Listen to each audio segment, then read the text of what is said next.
what's going on, folks? And I want to welcome y'all back. This is JC. I want to welcome y'all back to Be With Television. And we're going to talk today about streams, pipes, and redirects.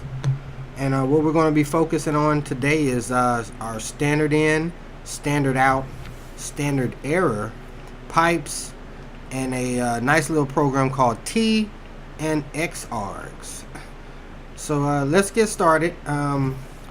First, we're going to be we'll dive in and we're going to talk about so what is standardin, standardout, and standarderr. Standardin is basically it's a program, what a program chews up. So what you put in, it takes in. Standardin takes in a program, what you put into it. Standardout is what a program spits out. So it's the output, the results of the standard input. And our standarderr is basically when a program complains. So if a program, something you're running, has a problem, standarderr provides the results of that. And as you can see below here, we have our our options for standarderr, standardout, and standardin, standarderr, and standardout. So standardin, you use basically it's the less than sign. Standardout, you use the greater than sign, or the number 1 and greater than. And then standarderr is the number 2 greater than. So let's do standardin. It's basically you type in your command with your less than symbol, and in whatever file that you want to see, or this is basically kind of the command flow for standardin. So let's demonstrate that here. Let me see if I don't know if I have any files here. I might have to just make up some files here real quick, and we'll do that. So just so we can do our testing here. So let's go into documents, and let's say test lab. Test lab, then we'll say touch, file 1.txt, 2.txt, and 3t. We'll do 4 files. So there's our files. Now let's I'm gonna put some data in some of these files. So file 1, we'll say apples, oranges,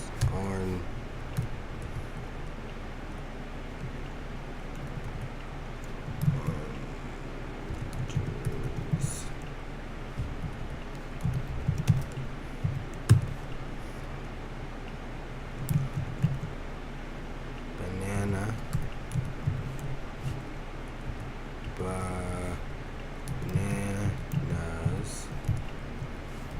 grapes,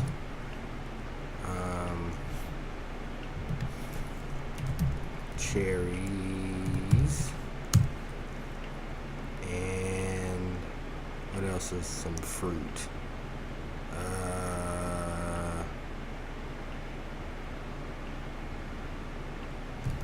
Pears. We'll save that.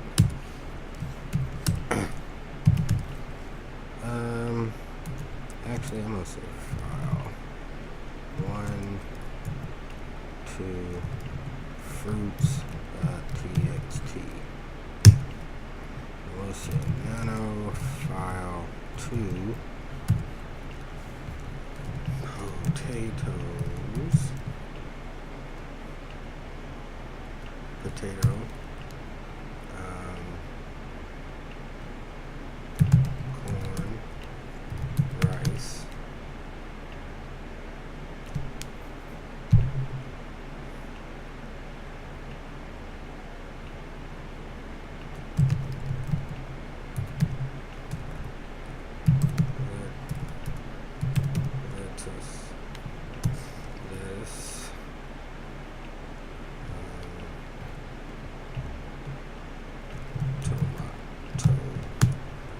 actually a fruit.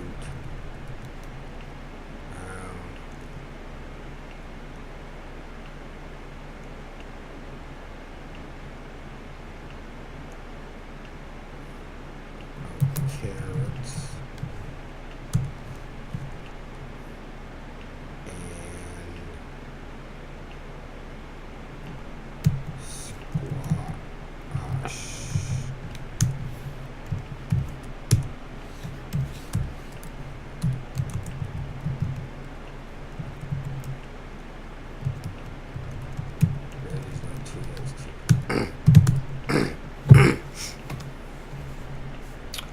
File 3.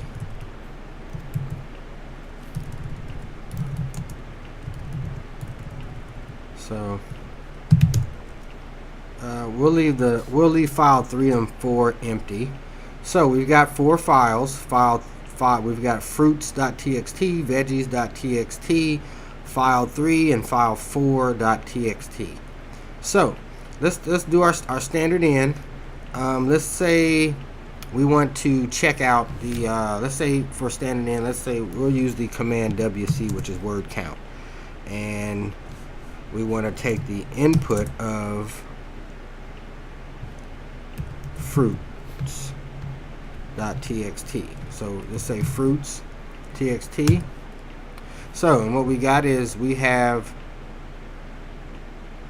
the number of lines, the number of words, and then the number of actual byte characters. So, and it breaks that down. That's how. So that's basically has taken our input, which is fruit.txt, and as you can see, it's the same thing. I can concatenate fruit txt fruit, and as you see, we've got 1, 2, 3, 4, 5, 6 lines, and 6 lines, 6 words, 1 word per line. And if you would actually count each character, which is a byte, you would have 45. That would add up to our 45 there. So that is our standard input. So next we have our standard out. So in order to do our standard out, you use that same symbol but in the opposite direction, which is our greater than sign. So let's say I want to let's say the command of this ls. So I know I have these files. Let's if I wanted to capture the results of the ls command to list that to a file, what I actually have in that directory, we can redirect that here to a file, which is our standard out. So you would ls greater than, and then your file name. Let's create it. Let's do another one. We'll say ls.txt. Now although you don't get anything on the screen, you don't get any output because we actually sent that to the file. So it sent the output of standard out. It sent the output of ls to ls.txt. So now let's take a look at that. So we'll say cat ls.txt, and as you can see, it's the exact listing of our files that we have in the our test lab directory, which is file 3 and 4, fruits.txt, veggies.txt, and here we have our ls.txt, which is what we created when we said ls standard out ls.txt, and which you can do the same thing. As I pointed out, you can say 1 greater than ls.txt. Actually, let me delete that previous one. So let's move this. Okay, so now let's we'll say ls, and we'll send the output to new ls.txt. So we were going to use that one. So we have ls1 greater than, and we're sending that to, new ls.txt. And as before, you're not going to get any output on the screen, so don't expect, you won't see anything. And so let's ls again. We'll check, and as you can see here, we have a new ls.txt. Let's take a look at that. And just like the previous command, you see it puts in creates a file with the list, the output of ls. So I'm going to remove that. New.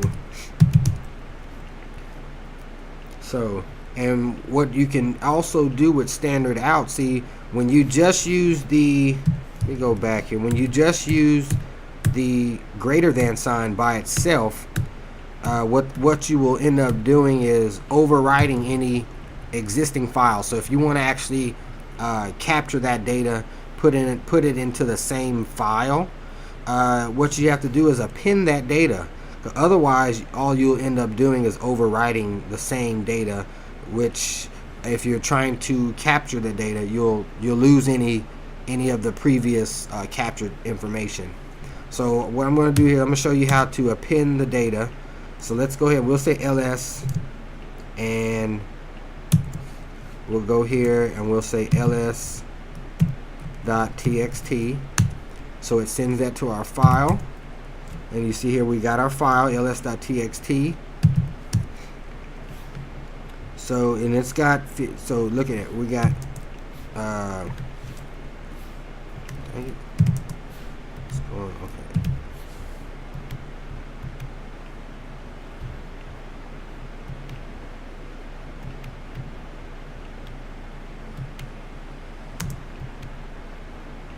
Okay,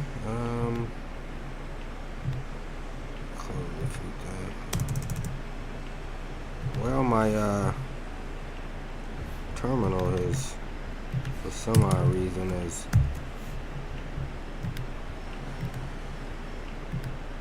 locked up on me here. Hold on.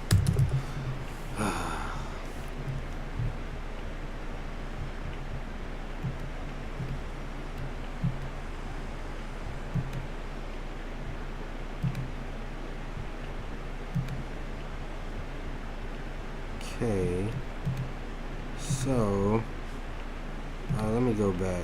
Is there something open that shouldn't be open? Yep.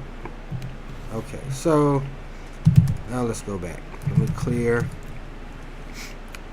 Alright, so we did our standard out, and what I wanted to do is show you how to append that. So we'll say ls. We have our ls.txt, and if you say greater than, and we'll send it to ls.txt. Hit that.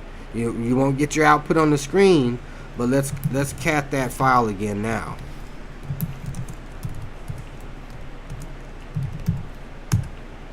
As you can see, it's appended that data twice. So here's the first time we hit ls and we sent the output to our file, and then here is the appended data. So when you want to add on to your information, you use the greater than signs here for the standard out.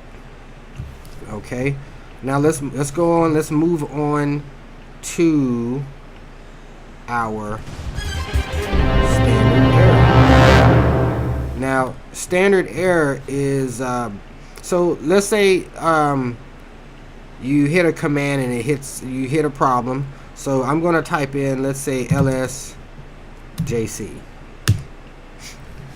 and here it throws us our error here. No such file or directory. Now, if you want to, instead of having that come to your screen, let's say you want to send your errors to, you want to send them to a file. What you can do is say ls, and I want to send that to, actually standard error 2, and I'm going to say ls error.txt. We gotta say lsjc. So we're saying ls for that file, and if there are any errors, we're going to send them here. Okay, now let's hit enter. As like before, you're not going to get any output on the screen, but now let's take a look and see what's in our directory. So here's our ls error.txt. Let's cat that.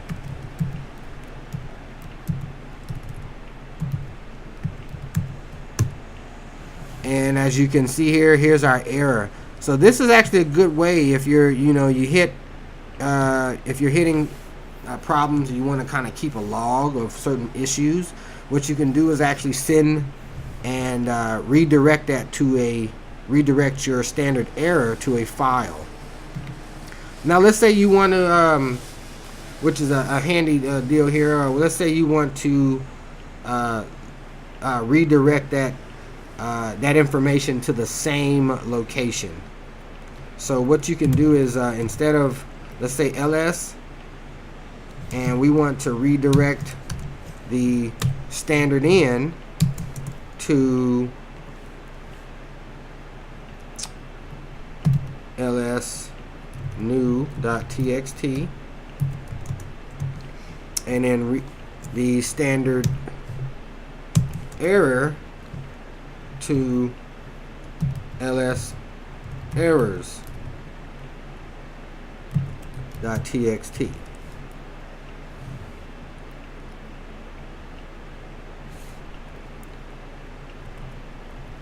And we'll say ls,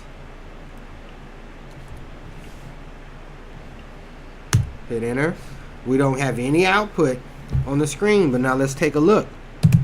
Let's hit ls, and so we have our ls new.txt, and we actually have our ls errors.txt. So let's take a look here. Ls new, and here is our files for that location. So it puts that there. Now let's take a look at any standard error. Let's take a look, see if we have any errors. So ls, let's cat ls errors.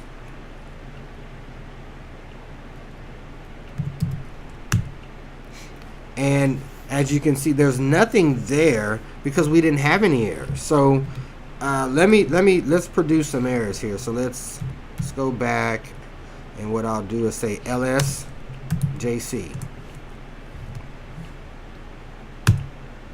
Okay, no output on the screen. Now let's take a look at that ls errors txt. And as you can see here is our standard error redirected to our file here. So what you can do here is, your commands here, you can redirect your standard output to a file, and then you can take your standard errors to a location, and then that helps you kind of find out what's going on, and it's a very good way for diagnostics and troubleshooting. So you have standard error, standard in, standard out, and standard error. Now let's say you are, you want the output on the screen, as well as you want to send that to a file. So there's a neat little program or tool within Linux, let me remove a few of these files real quick. ls new and then ls.txt. So I got my 4 files back down there. So there's a neat little program, and this actually kind of works in conjunction with our pipe command. So let's see, let's say we want to say ls, and what you can do is use the pipe command, which is the shift. If you hold the shift button down on your keyboard, and it's the button the far left or far right button right above your enter key. It's basically it looks like a straight up and down vertical bar. Okay, so if you hit the pipe, what that will do is it will take ls, and then the output of ls, it'll take that and you can pipe that into T. And what T will do is actually it will give you the results on the screen, as well as create a file for you to you can take a look at and view later on. So we're going to say lst, and we're going to say ls.txt, and let's hit enter. So as you can see here, we have our file. It gave us our output, it gave us our standard output onto our screen, as well as it created our standard output and sent it to our text file.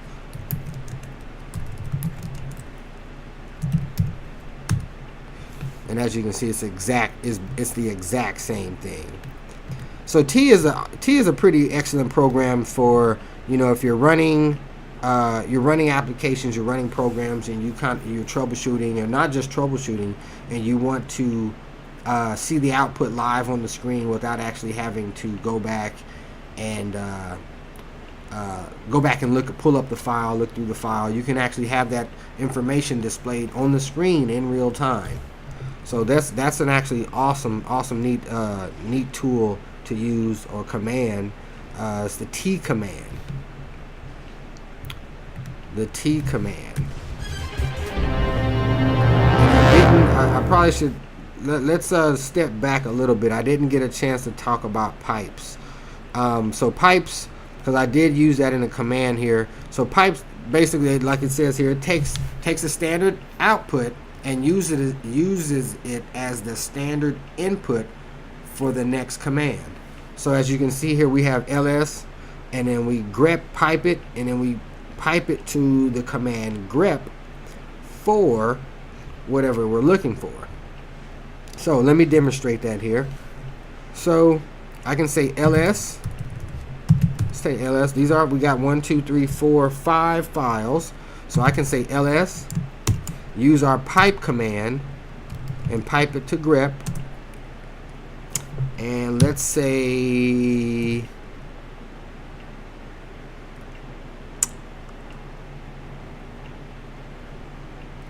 FRU, and bam, see, it looks and it finds the only thing in here that starts with FRU, or anything with FRU, and the only file in here that I have with FRU is fruits.txt. So really neat. Piping really helps. You can string commands together.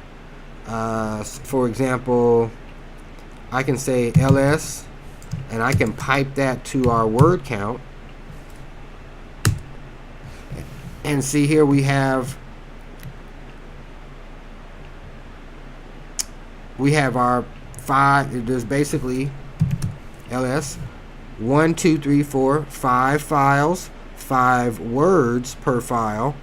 1, 2, 3, and then encompassing all the 5, we've got 50 bytes of data, or 50 characters.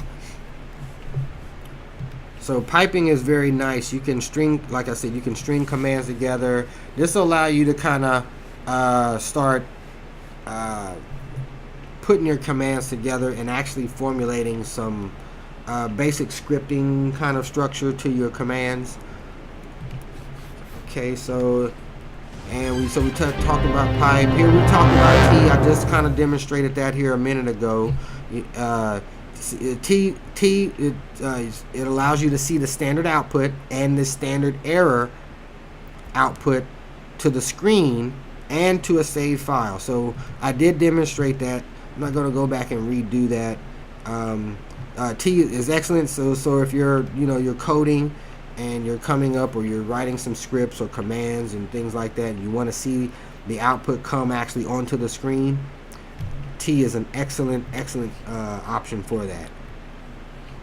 So last but probably not least is xargs. So xargs, what xargs does is it takes the standard input and runs it as an argument. So it's basically for programs that don't accept standard input. So as an example down here, I have ls. We have ls. So our command here, echo. Echo is a command that actually does not take standard input. So here I can say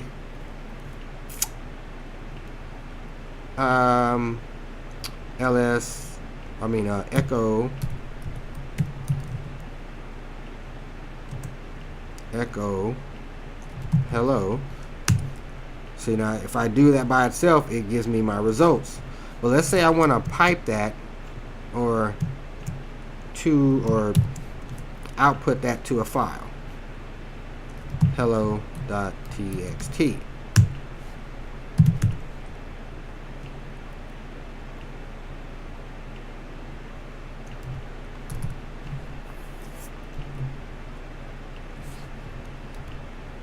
I think I did that wrong here.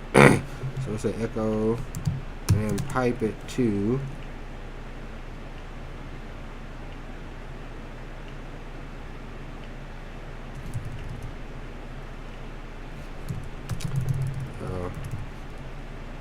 I think I did that wrong. So yeah, echo hello. So what you want to do is my example here. So I have ls. And if you pipe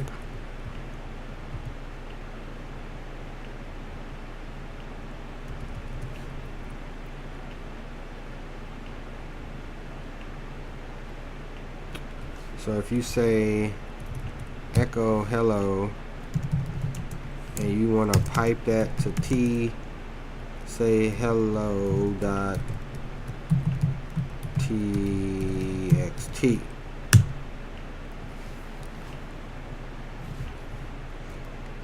So what you want to do is, I think I'm actually doing this backwards here. So you want to say ls pipe that to xargs echo, and voila. See, before when we did that, it wouldn't give us, it just gave us our hello. So what xarg does is it takes the output of ls and xargs runs it as an argument against echo, and as a result you get what's in your directory. Very awesome. So that's pretty much it. I wanted to go in and touch on that. So what we went through and we talked about our streams, pipes, and redirects, which included our standard in, our standard out, our standard error, our pipes, our T, and then xargs. So those are basically, you go through these and you can just create a few files and play around with them using these, using your standard error and standard out and your standard input. Put some piping together, pipe some commands together. But I suggest you just open up a terminal, play around with these particular commands. The more that you familiarize yourself with them, the more you'll get comfortable with them. the more you'll understand how to use them and the purpose of them, and you'll be able to actually develop out some scripts and commands that will actually streamline your operating system, and it helps familiarize yourself with the Linux command line. So if you're going to be a person that really wants to utilize the command line and do a lot of stuff from the command line, your standardin and your standardin, standardout, and standarderr probably one of the some very important key features and key commands that you may want to familiarize yourself with. So I hope this has been a interesting and informative video for you. My name is JC. I'll see you on the next video, and I really would like you to like the video if you found some interest in it. Click that like button down there, somewhere down up in there. You know, I like to point just in case I don't know where the like button's sitting at. Maybe is it right there? Yeah, somewhere. So anyway, you know, like the video, leave some comments, share it.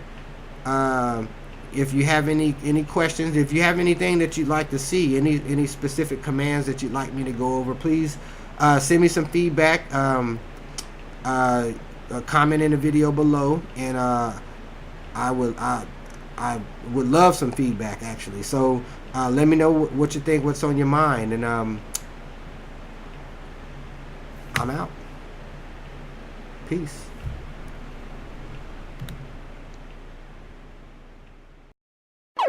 Jello Beats, holla at me. What it do? What it do? What it do? What it do? What it do? What it do? What it do? What it do?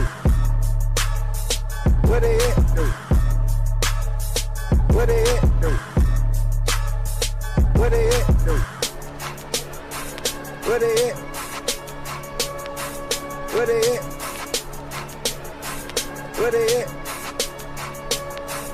What it do? What it do? What it?